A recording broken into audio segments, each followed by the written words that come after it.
Hey friends, today we are back in the preparation zone and I fairly closed the front part, finally. You remember? That is where the combat aircrafts get the ammunition and energy packs. Left are a lot of single items, and if we enter the door, we are in the very front. You folks know the right space, but on the other side is another place where we can print random parts. I'll have to look later what I can put here in the empty. I also crafted the endpoint of the link to get outside. That means the drop for the planetarian combat robots hasn't an opening between this and outside. Now we are in the random printing part room for print different sizes.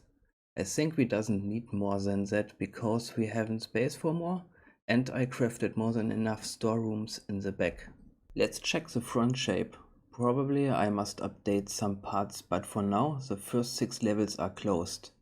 We get slowly but surely a form.